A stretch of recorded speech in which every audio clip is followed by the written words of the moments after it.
वालेकुम guys, welcome back to my channel. So guys, आज हम आप लोगों को बताएंगे कि आप इजीली किस तरीके से फिजियोलॉजी जो है वो रीड कर सकते हैं through garden and hall physiology की बुक जो है उसके जरिए, और किस तरीके से आप लोग ईजीएस्ट वे से जो है वो आप फिजियो जो है वो रीड कर सकते हैं, या फिर फिजियो की जो garden and hall physiology book है उसे रीड कर सकते हैं। सो गाइस, जब भी आपका एडमिशन होता है, न्यूली एडमिशन होता है, आपको हमेशा ही बात की जाती है कि आपकी गार्डन एंड हॉल जो फिजियोलॉजी की बुक है वो आपकी कोर्स बुक है, वो आपकी टेक्स्ट बुक है फिजियो की। तो अब आप लोगों को फिजियोलॉजी रीड क्यों करनी है, आपकी ये बुक रीड क्यों करनी है, ठीक है, हम लोग ये पॉइंट डिस्कस करेंगे। इसे रीड करना बहुत क्यों ज़रूरी है, इसको मेमोराइज करना क्यों ज़रूरी है फिजियोलॉजी की इस बुक को, इसके अलावा फिजियो को पढ़ना क्यों ज़रूरी है। सो गाइस, अगर हम सिंपल फिजियोलॉजी की बात करते हैं तो फिजियोलॉजी हमारी बॉडी के सिस्टम, हमारी बॉडी में जो नॉर्मल मैकेनिज्म होते हैं उनको डिस्क्राइब करता है। और अगर हमें नॉर्मल मैकेनिज्म, अपनी बॉडी के हर ऑर्गन का मैकेनिज्म नहीं पता होगा तो आप किस तरीके से जो है वो रीड कर सके, आप किस तरीके से आगे ट्रीटमेंट कर सकेंगे, आप किस तरीके से आगे जो क्लिनिकल पॉइंट ऑफ व्यू से आप लोग स्ट्रॉन्ग हो सकेंगे। सो इसलिए हमें जो है वो फिजियोलॉजी की गाइडन एंड हॉल भी पढ़ी जाती है, और इसे हमारे फिजियो के कॉन्सेप्ट्स का क्लियर होना बहुत ज़रूरी है, बिकॉज की ट्रीटमेंट पूरा इस पर डिपेंड करता है, आपकी पैथो पूरी इस पर डिपेंड करती है। और फिजियोलॉजी का एनाटॉमी के साथ बहुत बड़ा लिंक है। एनाटॉमी हमारे हर ऑर्गन को किस तरीके से स्ट्रक्चराइज किया गया, किस तरीके से बनाया गया, किस तरीके से उसकी स्ट्रक्चर है, वो सब पढ़ाता है, लेकिन उसके फंक्शंस को हम लोग फिजियो के थ्रू पढ़ सकते हैं। सो फिजियो का पढ़ना बहुत ज़रूरी है। अच्छा, अब बात आ जाती है कि कुछ स्टूडेंट कहते हैं कि मैम हम लोग एग्जाम पॉइंट ऑफ व्यू से, या फिर ये एग्जाम पॉइंट ऑफ व्यू से जो है हम गाइडन के अलावा हम लोग फिरदौस भी पढ़ सकते हैं, जेपी भी पढ़ सकते हैं, शेरवुड भी पढ़ सकते हैं। So listen me guys, exam को क्लियर करना is not a hard deal.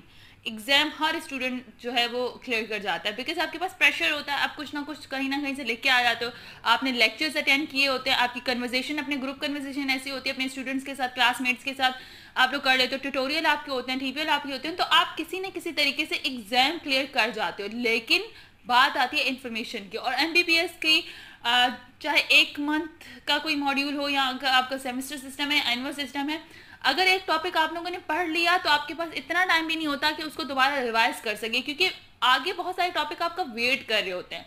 Means अगर टाइम पीरियड, फॉर एग्जाम्पल अगर मॉड्यूलर सिस्टम की बात कर दी जाए, जो आपको एक मंथ मिला है, ठीक है, फॉर एग्जाम्पल सीवीएस के लिए, तो आपको एक मंथ के अंदर ही उस सारी इन्फॉर्मेशन को ग्रैब करना है, क्योंकि आपको डर, आपको एग्जाम भी पास करना है, ये आपका पॉइंट भी होता है। फिर आप लोग कहते हो कि यार हमें एग्जाम पास करना है, सो ठीक है, एक मंथ में हम फिरदौस पढ़ लेते हैं, या जेबी पढ़ लेते हैं, या शेरवुड पढ़ लेते हैं, तो हमारा काम हो जाएगा बस गाइस। लेकिन ये आप लोग क्यों नहीं सोचते कि ये एक मंथ अभी ज़रूरी नहीं है, बल्कि ये टाइम पीरियड इस लिहाज से बहुत ज़रूरी है क्योंकि इस एक मंथ की बेसिस पे मुझे अपनी जो है वो एमबीबीएस के बाद एक पेशेंट को ट्रीट करना है। So we have to be think about it guys, हमें ये सोच के गाइडन पढ़ी जाती है। अब मैं आपको गाइडन के बेस्ट पॉइंट बताती हूँ, ठीक है। सबसे पहला गाइडन का बेस्ट पॉइंट ये है कि आप लोग चैप्टर 1 से रीड करना स्टार्ट करें। आई नो इसे रीड करना थोड़ा सा टफ है, थोड़ा नहीं बहुत टफ है। उसका रीज़न क्या है, क्या थोड़ी सी कॉम्प्लिकेटेड कह सकते हैं कि इसकी जो इंग्लिश मटेरियल है या फिर थोड़ा सा कॉम्प्लिकेटेड होता है, उसे आप फर्स्ट रीड में तो बिल्कुल भी नहीं समझ सकते। आई एम 101% श्योर कि आप फर्स्ट रीड में बिल्कुल भी नहीं समझ सकते। एटलीस्ट आपको 3 to 4 रीड देने होते हैं एक चैप्टर को बेस्ट पढ़ने के लिए, क्योंकि फर्स्ट चैप्टर में तो आपको बहुत सारी टर्मिनोलॉजीज ऐसी होंगी फर्स्ट रीड में कि आप लोग उसे मेमोराइज ही नहीं कर पाओगे, कि बहुत सारे वर्ड इस तरीके से यूज़ किए गए होंगे कि आपकी मेमोराइजेशन नहीं हो पाएगी। Okay, that is not a problem.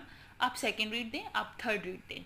जब आप थर्ड रीड देते हैं तो आप ना उन वर्ड से, आपको इतना वो वर्ड्स इरिटेट करते हैं कि उसकी वजह से आपका सेंटेंस कंप्लीट नहीं हो पाता। फिर वो अगर एक सेंटेंस आपको समझ नहीं आ रहा तो उसकी वजह से एक पैराग्राफ आप समझ नहीं पाते, पैराग्राफ समझ नहीं आया तो सिस्टम ही बिल्कुल, तो वो इतना इरिटेट करता है वो मोमेंट। फिर आप जाते हैं नेट पर सर्च करते हैं, अपने टीचर से पूछते हैं, अपने क्लासमेट से पूछते हैं कि व्हाट इज द सीनियर से पूछते हैं, ठीक है, कि इसका मतलब क्या, ये क्या समझाने की कोशिश कर रहा है। फिर आप थोड़ी सी एडिशनल बुक्स की तरफ चले जाते हैं कि इस सिस्टम को हम ईजी वे किस तरीके से पढ़ सकते हैं। तो इस तरीके से वो आपको ईजिली चीज़ें याद हो जाती हैं। देखो, सबसे पहले इंपॉर्टेंट क्या, आप बुक ओपन करें, ठीक है, अपने आप को डीमोटिवेट नहीं करें कि मुझे तो कुछ समझ ही नहीं आएगा। आप अपने आप से कहें कि मैं सिर्फ एक बार वर्बली देख रहा हूँ कि चैप्टर में कौन कौन से ऑब्जेक्टिव्स हैं, किस तरीके से चैप्टर को डिफाइन किया गया है, और किस तरीके से मैं अच्छे से पढ़ सकता हूँ इसे। आप एक रीड दें, ठीक है, आपने रीड दे दिया, अब आपको समझ आ गई कि इसमें कौन कौन सी चीज़ें जो हैं वो डिस्क्राइब की गई हैं।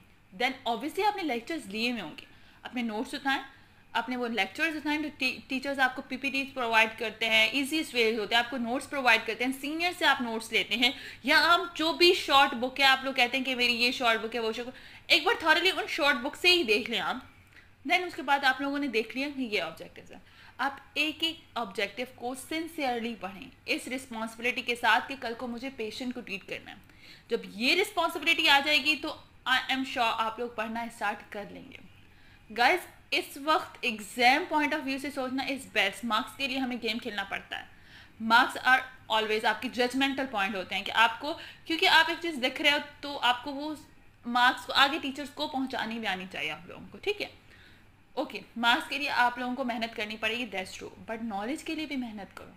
कल पेशेंट जब आपके सामने होगा तो आपके साथ कोई सीनियर, आपके साथ कोई जूनियर या आपके साथ कोई और वहाँ पे उस पेशेंट को ट्रीट नहीं कर रहा होगा, सिर्फ आप पेशेंट को ट्रीट कर रहे होंगे। सो अगर आप ये सोच के गाइडन को पढ़ना स्टार्ट करेंगे, आई एम 101% श्योर कि गाइडन आपको समझ आएगी। अब गाइडन को पढ़ा कैसे जाए, ईजिएस्ट वे, सबसे पहले आप रीड दें, उसके बाद नेट पे जितने लेक्चर्स अवेलेबल हैं उन चैप्टर से रिलेटेड आप उनको सब लेक्चर सुने। जब आप लेक्चर सुनते हैं, एक बार आपने लेक्चर्स कंप्लीट कर लिए, दोबारा से आप दूसरी रीड दें गाइडन को, आपको 50% समझ आ जाएगी। देन आप एक और फाइनल रीड दें, 3rd से 4th टाइम जो रीड होती है आपकी वो आप फाइनल रीड दें। आपने फाइनल रीड दे दी, अब उन सब चीज़ों को अपने वर्ड्स में समराइज करें कि आप लोग क्या समझते हैं कि आपने इस चैप्टर से क्या क्या रीड किया। एक स्टोरी बनाएं कि मैंने ये रीड किया, इस चैप्टर में ये बातें थी, इसके अलावा इसका क्लिनिकल कोरिलेशन किस तरीके से बन रहा है, आप वो बुक्स उठाएं, उस तरीके से पढ़ें। सो आई थिंक गाइडन को पढ़ना कोई इतना बड़ा हार्ड एंड फर्स्ट काम नहीं है। सबसे बड़ी बात आती थी, एक चीज़ आप लोगों को करनी है तो इट्स मीन्स करनी है। और मेरा पॉइंट ऑफ व्यू ये है कि अगर आपको कोई चीज़ कह दी जाए कि आपके लिए इम्पॉर्टेंट है और ये आपको अभी ही करनी है, अभी इसका टाइम पीरियड है करने का, सो आई डोंट थिंक सो कि कोई भी ऐसा स्टूडेंट हो जो पीछे हट सकता है। उसे पता है कि आपको करना है।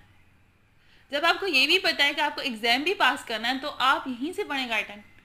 आप ईजीएस्ट वे से जेपी भी उठा लेते हैं, फिरदौस भी उठा लेते हैं, शेरवुड भी, सब बुक्स अच्छी हैं, लेकिन वो कुछ books exam point of view से अच्छी होती हैं, कुछ नॉलेज पॉइंट ऑफ व्यू से अच्छी होती हैं। So Guidon is best. I know हर चैप्टर को रीड करने के लिए 3 से 4 घंटे लगते हैं, ओके नो प्रॉब्लम, 24 घंटे हैं। और आपको किसने कहा है कि आप एक ही दिन में उस चैप्टर को रीड करें, आप डिवाइड कर लें।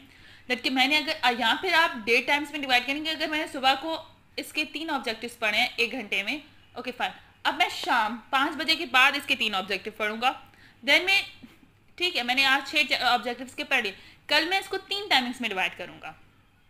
और अगर आप एनाटॉमी को साथ साथ लेकर चलेंगे फिजियो के उस सिस्टम से तो भी आपके लिए बहुत ईजी होता है। फॉर एग्जाम्पल अगर आप सीरियस पढ़ रहे हैं तो उसकी एनाटॉमी आप पहले ही कंप्लीट कर लें। जब आप एनाटॉमी पहले कंप्लीट कर लेंगे तो एनाटॉमी और फिजियो का बहुत बड़ा रिलेशनशिप होता है। एनाटॉमी आपकी कंप्लीट हो गई, अब आपकी फिजियो जो है वो इजीली, क्योंकि आपको स्ट्रक्चर पता होंगे कि कौन सी वेन आ रही है, कौन सी आर्टरी आ रही है, इसके अलावा इसका कौन सा स्ट्रक्चर है, कौन सी बोन्स पे इसकी प्लेसमेंट है, अच्छा कौन सी बोन्स इसके रिलेशनशिप में, कौन सा इसका इंटीरियर रिलेशंस क्या है, पोस्टीरियर रिलेशनशिप्स क्या है, इसका स्ट्रक्चर क्या है, इसकी ब्लड सप्लाई क्या है, ये सारी चीज़ें जब आपको अच्छे से एनाटॉमी पता होगी तो अब आपके लिए इजीली आप जो है वो गाइडन को याद कर सकते हैं, उसको मेमोराइज कर सकते हैं। सो गाइस मेरा पॉइंट ऑफ व्यू है तो 3 से 4 रीड दें, अपने टीचर से कंसल्ट करें, लेक्चर देखें यूट्यूब पे। और अब तो ईजी हो गया है कि मैंने आपकी इस मुश्किल को आसान करने के लिए मैं डेली जो है वो लेक्चर्स अपलोड करती हूँ। आप अगर वो लेक्चर्स पूरे उस चैप्टर के सुनेंगे, देन उसके बाद गाइडन को रीड देंगे 2 से 3 बार, आई एम 101% श्योर आपका हर पॉइंट क्लियर होगा। क्योंकि मैं कोशिश करती हूँ, बल्कि कोशिश से डेली मेरी कोशिश होती है कि मैं उस पॉइंट में हर चैप्टर की हर एक लाइन को डिफाइन करती हूँ, ताकि जब आप गाइडन को रीड करने बैठे तो आपको पता होगी कि मैंने लेक्चर नंबर 1 इस चैप्टर के लेक्चर नंबर 1 में सुना था, मैम ये कह रही थी, तो वो पूरा आपको समझ आ जाएगा कि मैंने किस किस तरीके से आप लोगों को डिस्क्राइब किया, क्योंकि मैं हर चीज़ को डिस्क्राइब करी। अब तो आपको के लिए और ईजी हो गया कि आप लेक्चर सुने, देन उसके बाद गाइडन को रीड करें, आप लोगों के सारे कॉन्सेप्ट क्लियर हो जाएंगे।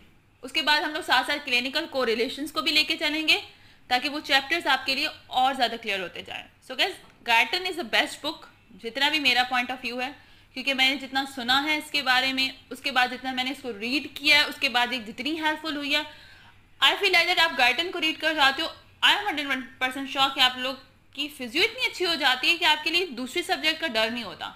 और फिजियो अच्छी हुई तो पैथो आई एम 100% श्योर कि आपकी अच्छी होगी, क्योंकि पैथो को भी आप पढ़ो तो वो एक फिजियो की तरह ही सारे सिस्टम्स वहाँ पे जैसे आ रहे होते हैं। और फिजियोपैथो और हिस्टो एनाटॉमी, अब देखो सबके रिलेशनशिप बन रहे हैं।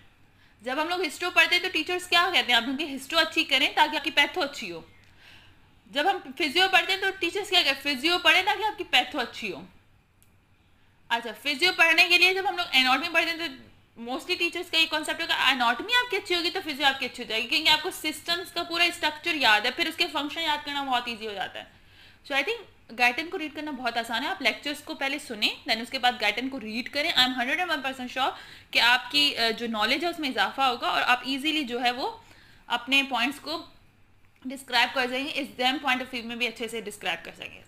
अच्छा, अब आपकी कोई भी क्वेरी हो रिलेटेड टू गाइटन को कैसे पढ़ना है या कोई भी सवाल हो, आप कमेंट बॉक्स में मुझे बता दें ताकि मैं उसको भी क्लैरिफाई करूं कि आप लोग क्यों डरते हैं गाइटन को पढ़ने से, या आप क्या आपकी जो है वो प्रॉब्लम्स है। ठीक है, आप लोग वो सवाल सारे ड्रॉप करें कमेंट बॉक्स में ताकि मैं फिर देखूं, फिर मैं उस पर एक वीडियो बनाऊँ, आपको बताऊं कि आप लोगों की क्या क्या क्यूरीज है, आप लोगों को क्या क्या प्रॉब्लम्स हो रही हैं गाइटन को रीड करने में, ताकि फिर हम उन सब चीज़ों को क्लियर करते हैं।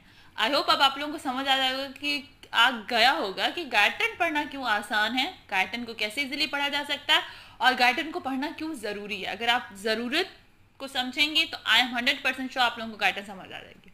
आई होप अब आप लोगों के लिए ये वीडियो जो है वो हेल्पफुल रहेगी। सो टिल दैट, अल्लाह हाफिज़।